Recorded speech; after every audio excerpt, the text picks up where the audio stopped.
মাননীয় প্রধানমন্ত্রী একটি নির্দেশ পাঠিয়েছেন যে সেই স্কুলটিকে ধানচির তিন্দু এলাকার সেই স্কুলটিকে যেন জাতীয়করণ করা হয়। আজকে মহান সংসদে তিনি এই স্লিপটি আমার কাছে পাঠিয়েছেন। হিউম্যান ক্যাপিটাল ডেভেলপমেন্টের জন্য, সোশিও ইকোনমিক ডেভেলপমেন্টের জন্য তিনি আজকে কারিগরি শিক্ষাকে সবচেয়ে গুরুত্ব দিয়েছেন এবং একটি MOU স্বাক্ষর করে তিনি এসেছেন চীন থেকে। আমরা জানি আমাদের মাননীয় প্রধানমন্ত্রী তিনি শিক্ষাকে এত বেশি গুরুত্ব দিচ্ছেন। আজকে এই মন্ত্রণালয় এই সংসদে আসার পূর্বেই একটি টেক্সট পেলাম ওনার অফিস থেকে। সেখানে লেখা রয়েছে, বান্দরবনের দুর্গম ধানচির তিন্দু এলাকায় শিক্ষার আলো জ্বালিয়ে রাখতে এক ব্যতিক্রমধর্মী সংগ্রাম চালিয়ে যাচ্ছেন এক প্রধান শিক্ষক, যার নাম বাং খিয়াং মিল্যাং। 2020 সালে প্রতিষ্ঠিত তিন্দু নিম্ন মাধ্যমিক বিদ্যালয় বর্তমানে 56 জন শিক্ষার্থী থাকলেও অধিকাংশ পরিবার দরিদ্র হওয়ার কারণে রীতিমতো বেতন দিতে পারছে না শিক্ষক এবং কর্মচারীদের। এই সংকট মোকাবেলার জন্য সেই প্রধান শিক্ষক তিনি ইঞ্জিন চালিত একটি নৌকা চালান। ধানচি, তিন্দু ও রোমাক্রি নদীপথে পর্যটক যাত্রীদের আহরণ করিয়ে সেখান থেকে আয় হয়েছিল তার মাত্র 40,000 টাকা। সেখান থেকে তিনি খরচ করেছেন 30,000 টাকা। এই দুর্গম স্কুলটি টিকিয়ে রাখার জন্য আবেদন জানিয়েছে মাননীয় প্রধানমন্ত্রী, তিনি আমাকে এটা পাঠিয়েছেন। মাননীয় স্পিকার, আপনার মাধ্যমে বলতে চাই, শিক্ষা মন্ত্রণালয়ের বাজেট এবার সর্বোচ্চ বাজেট তিনি দিয়েছেন।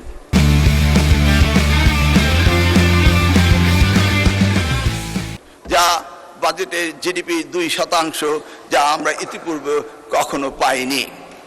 স্মরণ রয়েছে বিগত সরকারের সময় 1.39% পেয়েছিল, তার মধ্যে ছিল শুভঙ্করের ফাঁকি।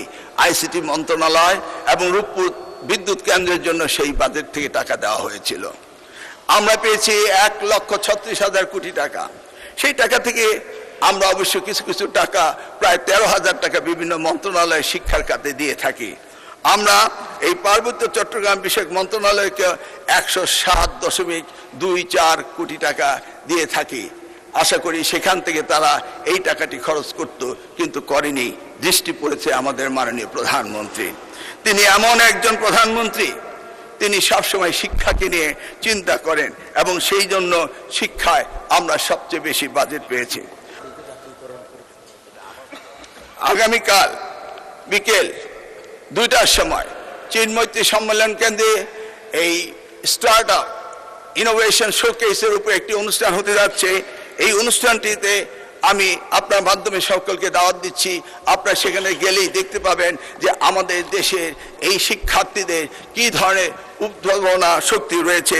সেই বিষয়টি অলিম্পিয়াড, বিতর্ক, স্কাউট, BNCC, গার্লস গাইডকে তিনি অত্যন্ত গুরুত্ব দিয়েছেন এবং আগামী বছর থেকে সারা দেশে 24,000 করে BNCC তৈরি করার প্রস্তুতিও আমরা নিচ্ছি। ইতিমধ্যেই মাননীয় প্রধানমন্ত্রী একটি নির্দেশ পাঠিয়েছেন যে সেই স্কুলটিকে, ধানচির তিন্দু এলাকার সেই স্কুলটিকে যেন জাতীয়করণ করা হয়। আজকে মহান সংসদে তিনি এই স্লিপটি আমার কাছে পাঠিয়েছেন। মাননীয় স্পিকার, প্রিয় নেত্রী দেশমাতা বেগম খালেদা জিয়া প্রাথমিক স্তরে শিক্ষার বিনিময়ে খাদ্যের কর্মসূচি করেছিলেন, পরবর্তীতে টাকার বিনিময়ে শিক্ষার কর্মসূচি করেছিলেন। তিনি মাধ্যমিক স্তরে উপবৃত্তি করেছিলেন এবং পরবর্তীতে ইন্টারমিডিয়েট পর্যন্ত তিনি উপবৃত্তির ব্যবস্থা করেছিলেন এবং আবারও বলেছিলেন যদি আমরা আবার দায়িত্ব পাই তাহলে স্নাতক পর্যন্ত আমরা উপবৃত্তির ব্যবস্থা করব। এই ঘোষণাটি ইতিমধ্যেই আমাদের প্রিয় প্রধানমন্ত্রী জনাব তারেক রহমান সেটিও ঘোষণা দিয়েছেন।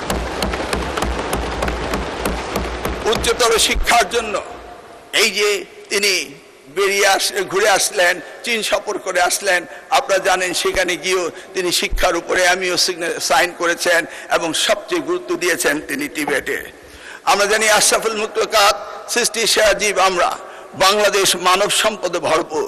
এই মানব সম্পদকে কর্মদক্ষ জাতি হিসেবে হিউম্যান ক্যাপিটাল ডেভেলপমেন্টের জন্য, সোশিও ইকোনমিক ডেভেলপমেন্টের জন্য তিনি আজকে কারিগরি শিক্ষাকে সবচেয়ে গুরুত্ব দিয়েছেন এবং একটি MOU স্বাক্ষর করে তিনি এসেছেন চীন থেকে। মাননীয় স্পিকার, তিনি সবচেয়ে গুরুত্ব দিয়েছেন প্রাথমিক শিক্ষাকে। তিনি জানেন একটি প্রজন্মকে সুন্দরভাবে তৈরি করতে হবে। সেই জন্য তিনি বিনামূল্যে বই হতে শুরু করে ক্লাস 4-এ তাদেরকে এই sports culture, family values, religious values, ethics, morals, sports culture সব কিছুকে তিনি গুরুত্ব দিয়েছেন। এমনকি ক্লাস 6 থেকে তিনি টিবেট টেকনিক্যাল ভোকেশনাল এডুকেশন অ্যান্ড ট্রেনিংকে সবচেয়ে বেশি গুরুত্ব দিয়েছেন।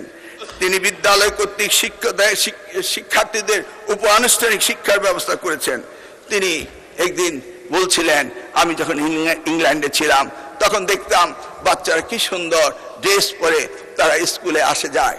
তিনি সেই স্বপ্ন থেকে, সেই ভাবনা থেকে আজকে সারা বাংলাদেশের প্রাথমিক স্কুলের সকল শিক্ষার্থীদের জুতো, মোজো, শার্ট, প্যান্ট, স্কুল ড্রেসের এবং কি কাঁধে তাদের জন্য ব্যাগ থাকে সেই ব্যবস্থা করেছেন। তিনি শিশুদের স্বাস্থ্যের এই দুর্বলতা দেখে তিনি মিড ডে মিলের ব্যবস্থা করছেন। ইনশাআল্লাহ আগামী ফিজিক্যাল ইয়ারে আমরা সারা বাংলাদেশে এই ব্যবস্থাটি আমরা করতে পারবো।